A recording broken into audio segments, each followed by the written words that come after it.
ओम शांति 20/11/2023 प्रातः मुरली। ओम शांति। बाप दादा मधुबन। मीठे बच्चे, एवर वेल्दी बनने के लिए तुम अभी डायरेक्ट अपना तन मन धन इंश्योर करो। इस समय ही ये बेहद का इंश्योरेंस होता है। प्रश्न, आपस में एक दूसरे को कौन सी स्मृति दिलाते उन्नति को पाना है? उत्तर, एक दूसरे को स्मृति दिलाओ कि अब नाटक पूरा हुआ, वापस घर चलना है। अनेक बार ये पाठ बजाया, 84 जन्म पूरे किए, अब शरीर रूपी वस्त्र उतार घर चलेंगे। यही है तुम रूहानी सोशल वर्कर की सेवा। तुम रूहानी सोशल वर्कर सबको यही संदेश देते रहो कि देह सहित देह के सब संबंधों को भूल बाप और घर को याद करो। गीत, छोड़ भी दे आकाश सिंहासन। ओम शांति। ओम शांति। जहाँ गीता की पाठशालाएं होती हैं वहाँ अक्सर करके ये गीत गाते हैं। गीता सुनाने वाले पहले ये श्लोक गाते हैं। ये जानते तो नहीं हैं कि किसको बुलाते हैं। इस समय धर्म ग्लानि है। पहले है प्रार्थना, फिर वो रेस्पॉन्स करते हैं, आओ फिर से आकर गीता ज्ञान सुनाओ क्योंकि पाप बहुत बढ़ गए हैं।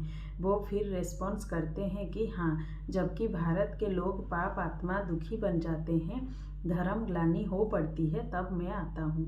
स्वरूप बदलना पड़ता है, जरूर मनुष्य तन में ही आएंगे।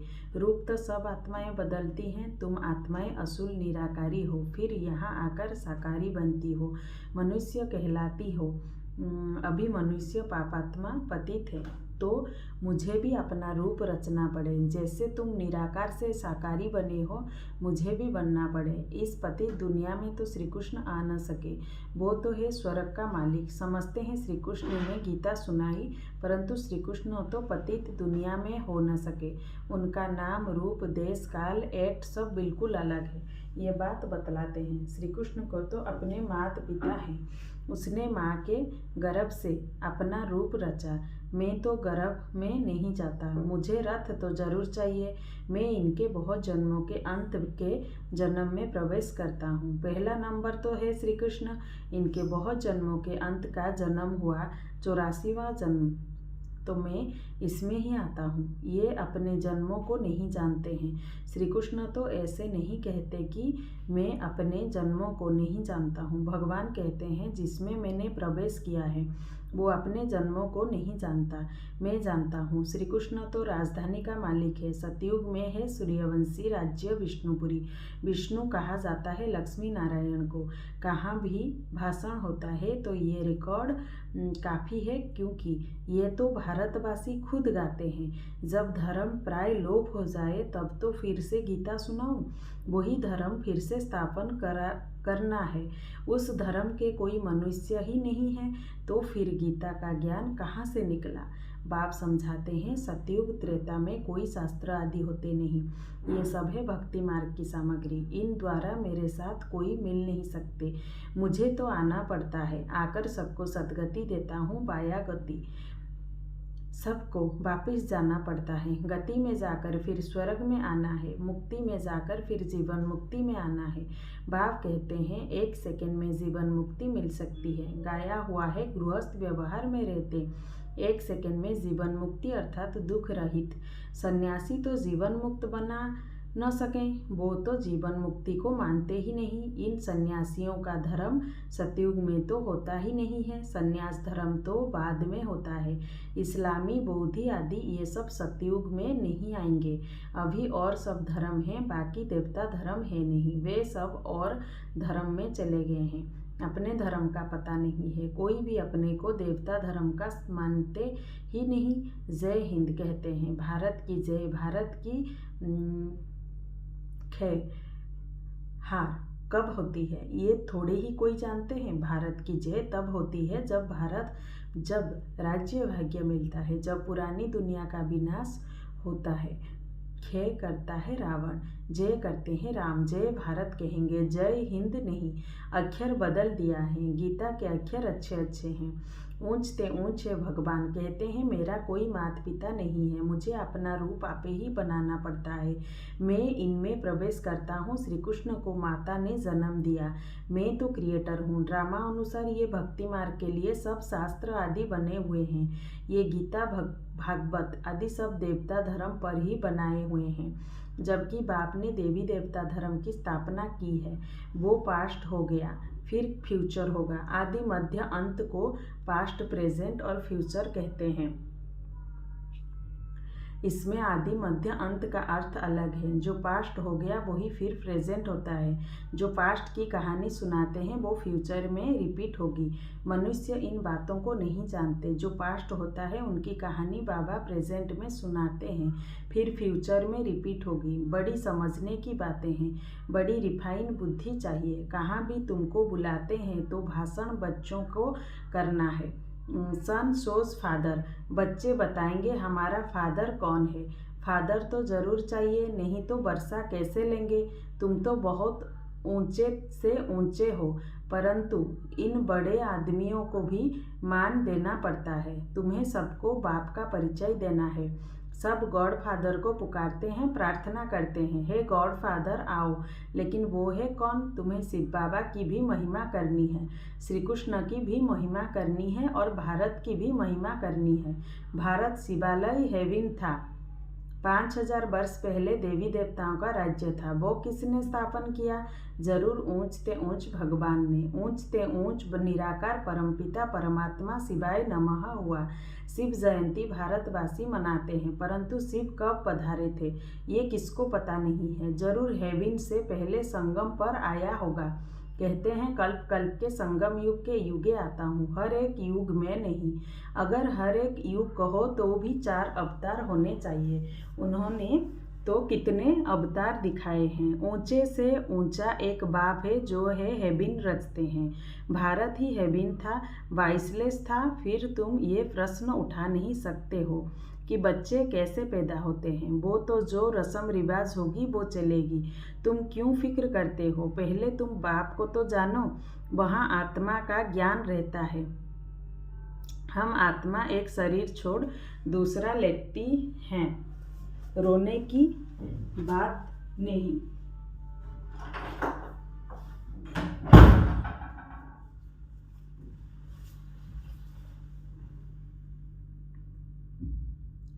कभी अकाले मृत्यु नहीं होती है, खुशी से शरीर छोड़ देते हैं। तो बाप ने समझाया है मैं कैसे रूप बदल कर आता हूँ। श्री कृष्ण के लिए नहीं कहेंगे, वो तो गर्भ से जन्म लेते हैं।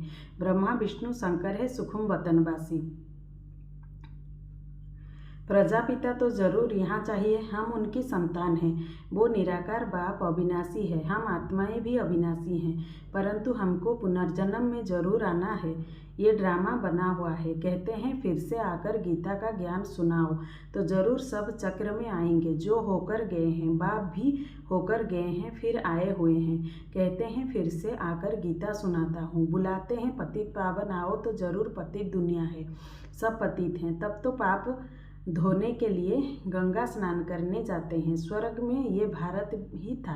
भारत है ऊंच अविनाशी खंड, सबका तीर्थ स्थान। सब मनुष्य मात्र पतित हैं, सबको जीवन मुक्ति देने वाला वो बाप है। जरूर जो इतनी बड़ी सर्विस करते हैं उनकी महिमा गानी चाहिए। अविनाशी बाप का बर्थ प्लेस है भारत, वही सबको पावन बनाने वाला है। बाप अपने बर्थ प्लेस को छोड़ और कहाँ जा न सके, तो बाप बैठ समझाते हैं मैं कैसे रूप रचता हूँ। सारा मदार धारणा पर है, धारणा पर ही तुम बच्चों का मर्तबा है। सबकी मुरली एक जैसी हो नहीं सकती। भल काठ की मुरली सब बजाएं तो भी एक जैसी नहीं बजा सकते। हर एक की एक्ट का पाठ अलग है। इतनी छोटी सी आत्मा में कितना भारी पाठ है। परमात्मा भी कहते हैं हम पाठधारी हैं। जब धर्म ग्लानि होती है तब मैं आता हूँ। भक्ति मार्ग में भी मैं देता हूँ। ईश्वर अर्थ दान पुण्य करते हैं तो ईश्वर ही उनका फल देते हैं। सब अपने को इंश्योर करते हैं, जानते हैं इसका फल दूसरे जन्म में मिलेगा। तुम इंश्योर करते हो 21 जन्म के लिए, वो है हद का इंश्योरेंस। इनडायरेक्ट और ये है बेहद का इंश्योरेंस डायरेक्ट। तुम तन मन धन से अपने को इंश्योर करते हो, फिर अथाह धन पाएंगे, एवर हेल्दी वेल्दी बनेंगे। तुम डायरेक्ट इंश्योर कर रहे हो। मनुष्य ईश्वर अर्थ दान करते हैं, समझते हैं ईश्वर देगा।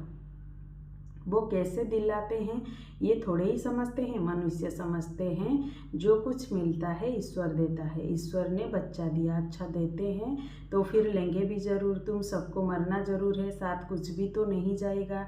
ये शरीर भी ख़त्म होना है, इसीलिए अब जो इंश्योर करना है वो करो, फिर 21 जन्म इंश्योर हो जाएंगे। ऐसे नहीं कि इंश्योर कर और सर्विस कुछ भी ना करो, यहाँ ही खाते रहो। सर्विस तो करनी है ना, तुम्हारा खर्चा भी तो चलता है ना। इंश्योर कर और खाते ही रहते तो मिलेगा कुछ नहीं। मिले तब जब सर्विस करो तो ऊंच पद भी पाएंगे।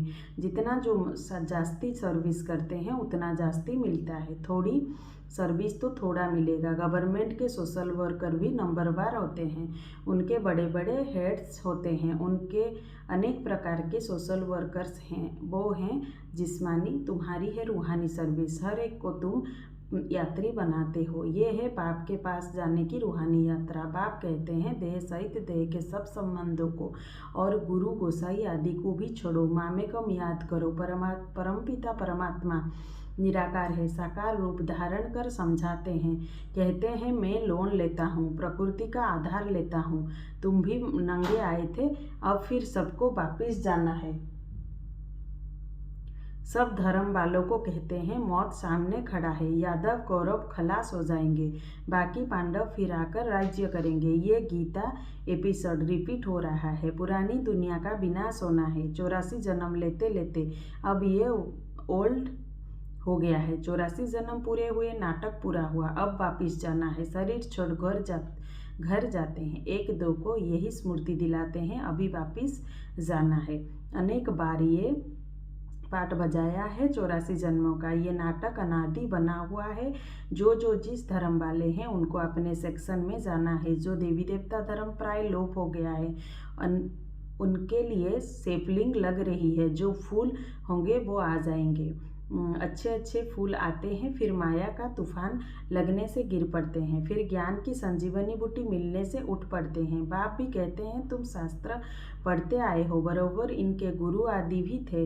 बाप कहते हैं गुरुओं सहित सबकी सद्गति करने वाला एक ही है। 1 सेकंड में मुक्ति, जीवन मुक्ति। राजा रानी तो प्रवृत्ति मार्ग हो गया, 22 प्रवृत्ति मार्ग था। अब संपूर्ण विश्वास हैं। वहाँ रावण का राज्य होता नहीं। रावण का राज्य आधा कल्प से शुरू होता है।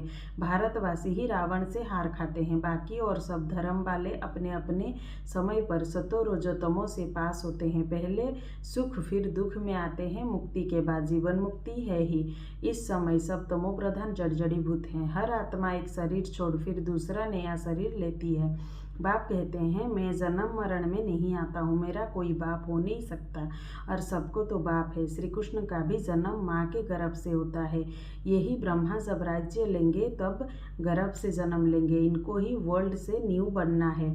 84 जन्म का ओल्ड है। मुश्किल कोई को यथार्थ बुद्धि में बैठता है और नशा चढ़ता है। ये कस्तूरी नॉलेज से खुशबूदार। अच्छा, मीठे मीठे सिक्के दे बच्चों प्रति माता पिता बाप दादा का याद प्यार और गुड मॉर्निंग। रूहानी बाप की रूहानी बच्चों को नमस्ते। रूहानी बच्चों की तरफ से रूहानी माता पिता बाप दादा को गुड मॉर्निंग, नमस्ते नमस्ते नमस्ते। धारणा के लिए मुख्य सार, रूहानी सोशल वर्कर बन सबको रूहानी यात्रा सिखानी है। अपनी देवी देवता धर्म की सेपलिंग लगानी है। अपनी रिफाइन बुद्धि से बाप का शो करना है। पहले स्वयं में धारणा कर फिर दूसरों को सुनाना है। वरदान, वाचा के साथ मनसा द्वारा शक्तिशाली सेवा करने वाले से है सफलता मूर्त भव। जैसे वाचा की सेवा में सदा बिजी रहने के अनुभवी हो गए हो, ऐसे हर समय वाणी के साथ साथ मनसा सेवा स्वतः होनी चाहिए। मनसा सेवा अर्थात हर समय हर आत्मा के प्रति स्वतः शुभ भावना और शुभ कामना के शुद्ध वाइब्रेशन अपने को और दूसरों को अनुभव हो। मन से हर समय सर्व आत्माओं के प्रति दुआएं निकलती रहें तो मनसा सेवा करने से वाणी की एनर्जी जमा होगी और ये मनसा की शक्तिशाली सेवा सहज सफलता मूर्त बना देगी। स्लोगन: अपनी हर चलन से बाप का नाम वाला करने वाली ही सच्चे सच्चे खुदाई खिदमतगार हैं। ओम शांति।